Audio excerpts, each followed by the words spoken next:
Hello friends, எல்லோரும் எப்படி இருக்கீங்க? இன்றைக்கி நம்ம பார்க்க போகிற டிஷ் வந்து பொட்டேட்டோ ஃப்ரை. இது வந்து எல்லாருக்குமே தெரியும். பட் புதுசாக குக் பண்ணுறவங்களுக்கு அது எப்படி செய்யணும்னு தெரியாது. அதனால தான் நான் இந்த டிஷ்ஷஸ்லாம் அப்லோட் பண்ணுறேன்.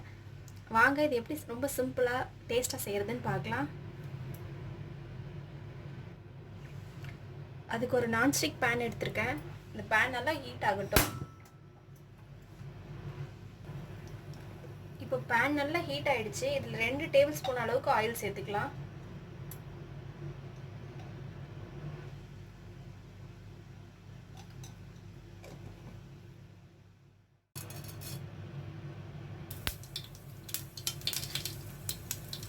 கொஞ்சமாக உளுந்து,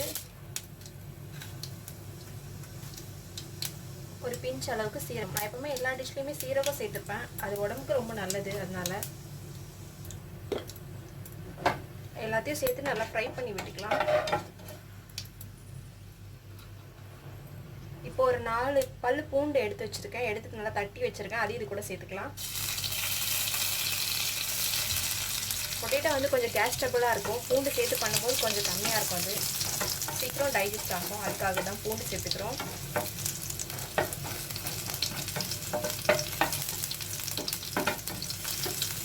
அதையும் எண்ணெயிலே போட்டு நல்லா ஃப்ரை பண்ணிக்கோங்க.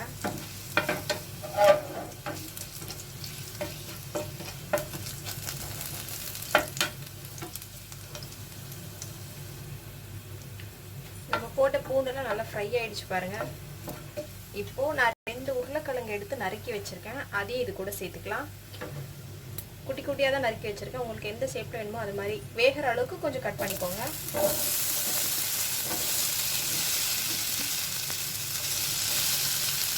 எல்லாத்தையும் சேர்த்துட்டு நல்லா எண்ணெயிலே ஃப்ரை பண்ணி விடுங்க கொஞ்சம் நேரம்.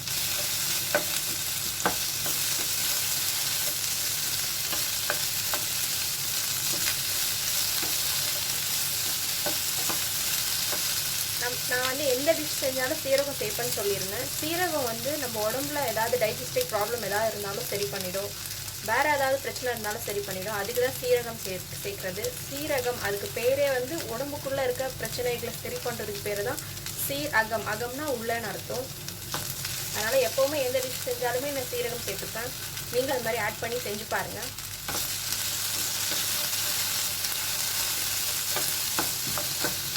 சேர்த்துட்டு நல்லா கலந்து ஃப்ரை பண்ணிக்கலாம்.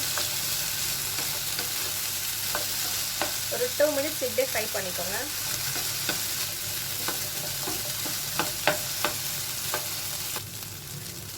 இப்போ ஒரு 2 மினிட்ஸ் ஆயிருக்கு. இப்போது இந்த ஸ்டேஜில் நம்ம உருளைக்கிழங்கு தேவையான அளவுக்கு உப்பு சேர்த்துக்கலாம்.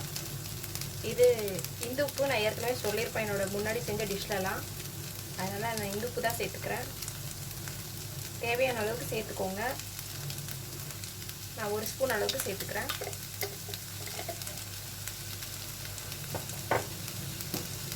இதை உப்பு சேர்த்து நல்லா கலக்கும் போது கொஞ்சம் சீக்கிரம் வெந்துடும். அதுக்காக தான்.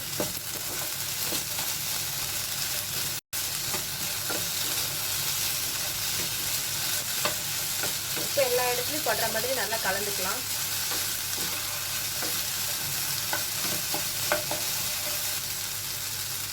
நம்ம உப்பு போட்டு ஃப்ரை பண்ணோடனே அந்த பூண்டு அந்த உருளைக்கிழங்கோட ஸ்மெல்லாம் சூப்பராக வருது. பாருங்கள், கொஞ்சம் கலர் மாறி இருக்கு.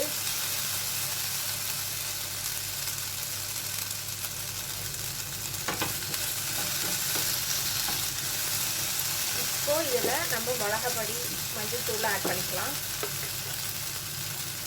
இது வீட்டில் அரைத்த மிளகாத்தூள் தான். இது வந்து நான் ஒரு 1.5 ஸ்பூன் அளவுக்கு சேர்த்துக்கிறேன். உங்களுக்கு காரத்துக்கு ஏற்ற மாதிரி சேர்த்துக்கோங்க. நீங்கள் காஷ்மீரி சில்லி வேணாலும் ஆட் பண்ணிக்கலாம்.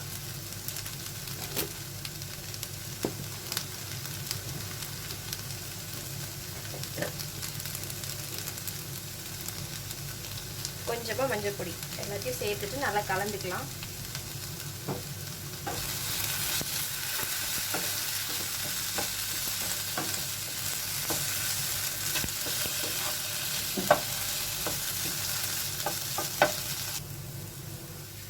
இப்போ நம்ம போட்ட மிளகாப்பொடியெல்லாம் எல்லா இடத்துலையும் கலந்து விட்டாச்சு. இப்போ ஒரு பிஞ்ச் அளவுக்கு கொஞ்சமாக பெருங்காயம் சேர்த்துக்கலாம். பெருங்காயம் சேர்த்தா டேஸ்ட் எல்லாம் மாறிடாது, நல்லா தான் இருக்கும். உடம்புக்கு ரொம்ப நல்லது. அதனால தான் பெருங்காயம் சேர்த்துக்கிறேன். கேஸ் ட்ரபிள் இல்லாமல் இருக்குன்றதால.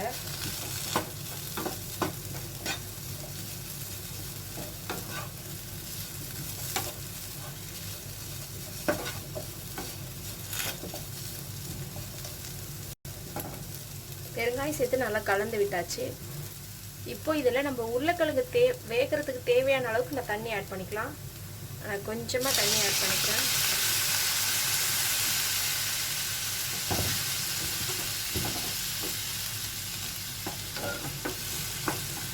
நான் ஒரு 1/4 டம்ளர் தண்ணி அளவுக்கு சேர்த்துருக்கேன். 1/4 டம்ளர் கொஞ்சம் தான் சேர்த்துருக்கேன். அந்த பொட்டேட்டோலாம் நல்லா வேகணும் அப்படின்றதால நான் வந்து எண்ணெயிலே வேக வைக்க போகிறதில்ல. இப்போது இதை ஒரு தட்டு போட்டு மூடிடலாம். ஒரு 5 மினிட்ஸ் ஆகும் இது வேகிறதுக்கு.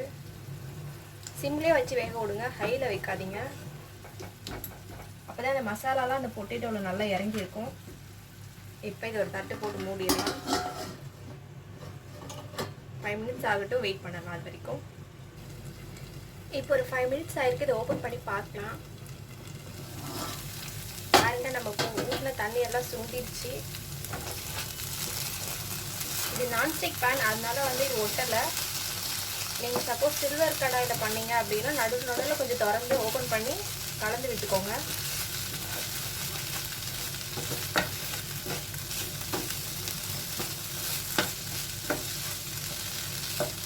நம்ம பொட்டேட்டோலாம் நல்லா வெந்துச்சு.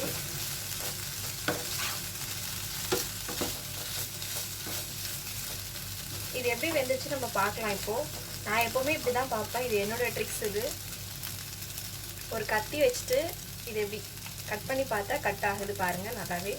அப்போ வெந்துருச்சுன்னு அர்த்தம். இது இன்னும் கொஞ்சம் டீப் ஃப்ரை ஆயிடுச்சுன்னா நல்லா கிறிஸ்பி ஆகிடும்.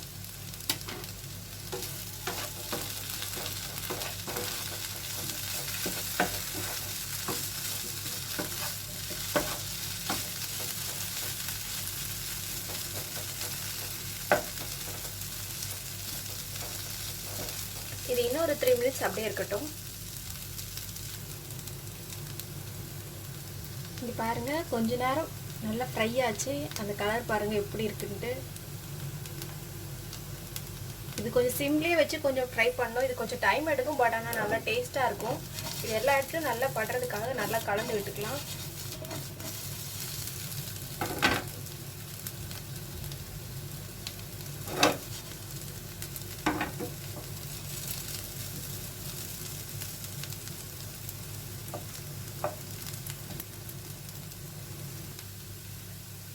அவ்வளோதான், நம்மளோட பொட்டேட்டோ ஃப்ரை நல்லா ரெடி ஆகிடுச்சு பாருங்கள். இப்போ நம்ம கேஸ் ஆஃப் பண்ணிக்கலாம். பாருங்கள் எப்படி ஃப்ரை ஆகிருக்குன்ட்டு.